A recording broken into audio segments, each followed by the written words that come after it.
दुख का मूल कारण भी तो यही है ऋषि भृगु। आसक्ति हमारे मन की शांति को छीन लेती, उसे भंग कर देती।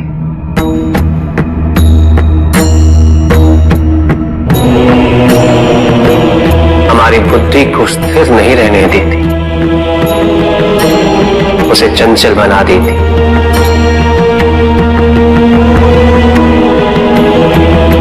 आसक्ति से प्रमाद की उत्पत्ति होती। प्रमाद मद होता है और मद अहंकार का स्रोत है, और अहंकार पूर्णतः शुभता में परिवर्तित हो जाता है, अर्थात आसक्ति अशुभता की जननी। इसलिए अनावश्यक है। तो प्रभु, आसक्ति को अनासक्ति में कैसे परिवर्तित किया जा सकता है? और हम आसक्ति से कैसे उबर सकते हैं प्रभु? आसक्ति से मुक्त होना ही अनासक्ति है।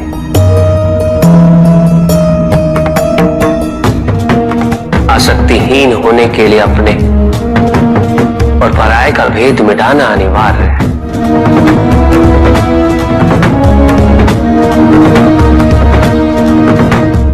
और यह तभी संभव होगा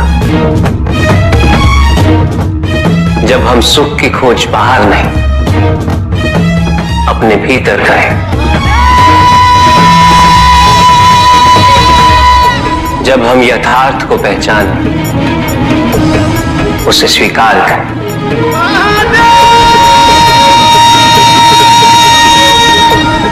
हम अपने सुख को सांसारिक तत्वों से परिभाषित नहीं करें। जब तक हम ऐसा करते रहेंगे, हम बंधते जाएंगे। जब हम स्वयं अपने भीतर झांकना आरंभ करेंगे, हमारी मुक्ति का मार्ग स्वतः प्रशस्त होता जाएगा। महादेव, आपने हमें दुख का कारण तो बता दिया। प्रभु, ये विवाह मुझे स्वीकार्य नहीं है प्रभु। मैं मेरे जीवन का प्रत्येक क्षण आपकी सेवा में समर्पित करना चाहता हूं। मैं नहीं चाहता हूं कि मेरा कोई भी संबंध मेरे भक्ति को विभाजित या बाधित करने का कारण बने। नंदी, विवाह तुम्हें मेरी भक्ति के लिए अयोग्य कैसे बना देगा? उसमें बाधा कैसे उत्पन्न कर देगा? माता, आपके और प्रभु के बीच में इतनी चुनौतीपूर्ण स्थितियां उत्पन्न हुई, फिर भी आप दोनों स्थिर रहे। किंतु मेरे लिए यह संभव नहीं है माता, क्योंकि मैं अपने दायित्व के मार्ग में कोई भी विकर्षण सहन ही नहीं कर सकता।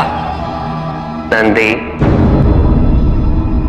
मेरे एक प्रश्न का उत्तर दोगे? पहले तो तुम केवल मेरे प्रति ही समर्पित थे, किंतु अब तुम मेरे साथ साथ पार्वती की भी आराधना करते हो।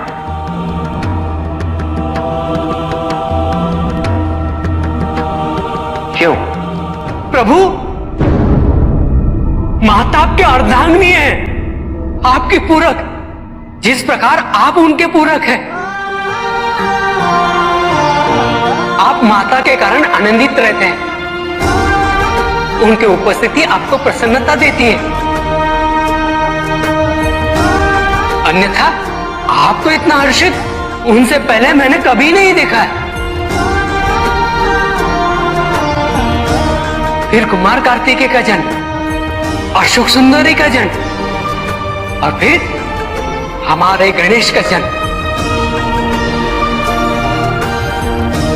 प्रभु, इस प्रकार मैंने कैलाश को पूर्ण होते हुए देखा है, और ये सब माता के कारण ही हुआ है। प्रभु, जिस कैलाश में आप वास करते थे, उसे माता ने निवास बना दिया, इस कैलाश को संपूर्ण कर दिया।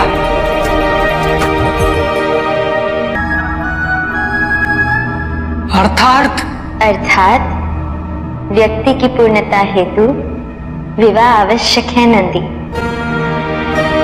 जैसे स्वामी और हम एक दूसरे के पूरक हैं, उसी प्रकार तुम्हारी अर्धांगिनी और तुम एक दूसरे के पूरक बनोगे। विवाहित जीवन की अनुभूति, परिवार का सुख, उसके सुख और उसकी सुरक्षा के लिए संघर्ष, ये सभी अनुभूतियां व्यक्ति के विकास के लिए अनिवार्य है नंदी। किंतु प्रभु, मेरी स्वतंत्रता। स्वतंत्र तो वो नहीं है नंदी जो विवाह के विचार से भयभीत तो होते हैं या संकोच करते हैं, क्योंकि स्वतंत्रता तो वो है जो किसी भी विचार से प्रभावित ना हो, किसी भी सुख, किसी भी दुख से प्रभावित ना हो। और जो व्यक्ति इतना तटस्थ हो, जागरूक हो, उसकी स्वतंत्रता को तो विवाह से भी प्रभावित नहीं होना चाहिए। और फिर क्या गणेश, कार्तिकेय और अशोक सुंदर, ये सभी विवाह उपरांत परिवर्तित हो गए। क्या उनका विवाहित होना उनकी भक्ति और उनके समर्पण में बाधा बन गया नंदी? उनकी स्वतंत्रता में बाधा बन गया? क्या अपने माता पिता के प्रति उनका प्रेम और उनका सेवा भाव घट गया नंदी?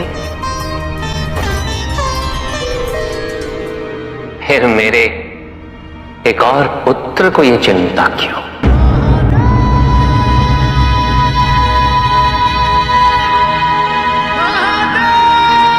ये भय क्यों नंदी? अग्नि जलाती है, जल बुझाता है। दोनों के कार्य क्षेत्र पूर्व परिभाषित और भिन्न है। दोनों एक दूसरे को प्रतिस्थापित नहीं कर सकते।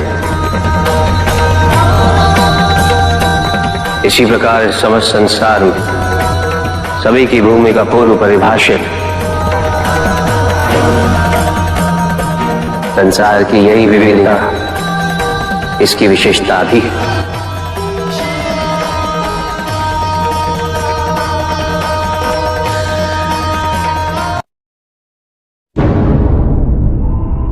सृष्टि के निर्माण उपरांत एक बार नारायण ने तप के लिए महादेव से उत्तम स्थान के निर्देश की याचना की।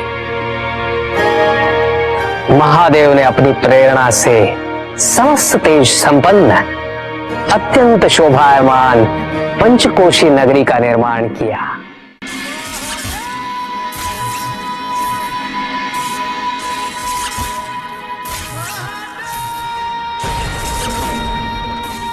वहां उपस्थित होकर नारायण ने बहुत काल तक तपस्या की।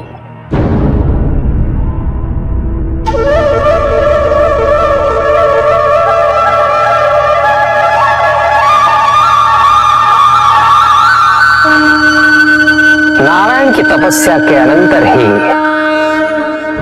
उस क्षेत्र में महादेव की कृपा से अनेक नदी नद सरिताएं उत्पन्न हुई।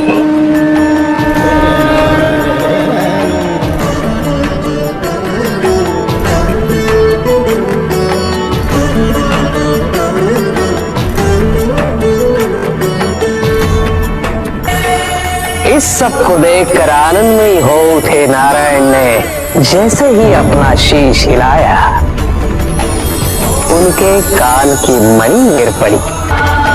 मणिकर्णिका के उस पंचकोश वाले विस्तृत क्षेत्र को महादेव ने अपने त्रिशूल पर धारण किया। महादेव ने अपनी शक्ति से उस पंचकोशी तीर्थ को सभी 14 लोकों से पृथक रखा और आगे इन सब से अलग उसको मृत्युलोक में स्थापित किया। नारायण की ये मणिकर्णिका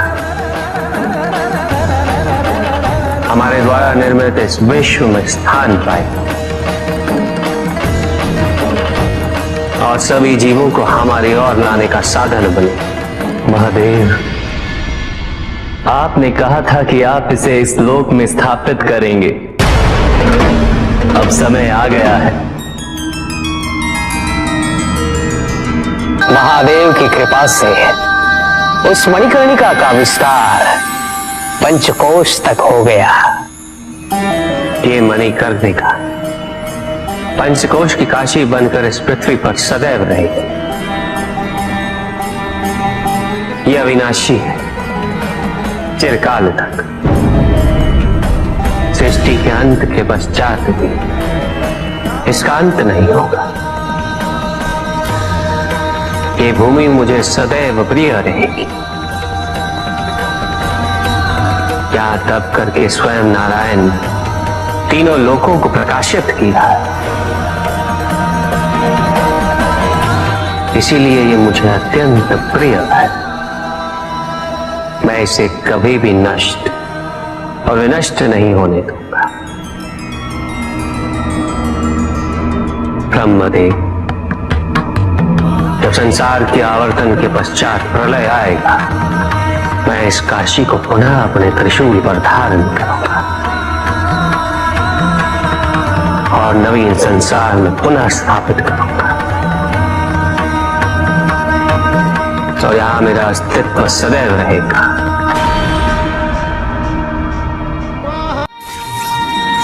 महादेव ने उस क्षेत्र से अपने आत्मिक योग को ध्यान में रखते हुए अपने ज्योतिर्लिंग को वहां स्थापित किया, जो इस क्षेत्र से कदापि पृथक नहीं हो सकता। विश्व की स्थापना तो हुई,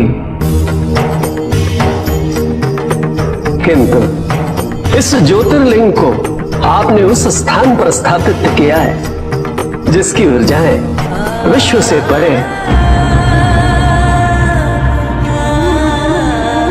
इस ज्योतिर्लिंग को विश्वेश्वर ज्योतिर्लिंग के नाम से जाना जाएगा।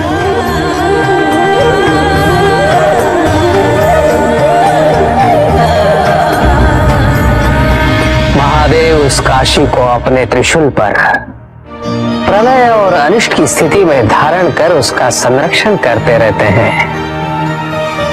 इसीलिए ये क्षेत्र सभी लोगों से न्यारा है। नारायण की मणि गिरते ही उस स्थान का नाम मणिकर्णिका तीर्थ पड़ गया। और दुख का मूल कारण भी तो यही है ऋषि भृगु।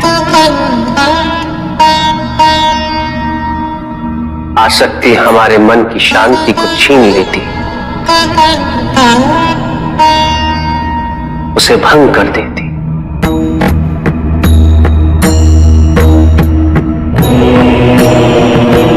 हमारी बुद्धि को स्थिर नहीं रहने देती,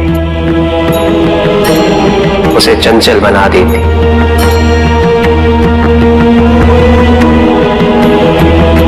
आसक्ति से प्रमाद की उत्पत्ति होती, प्रमाद मद होता है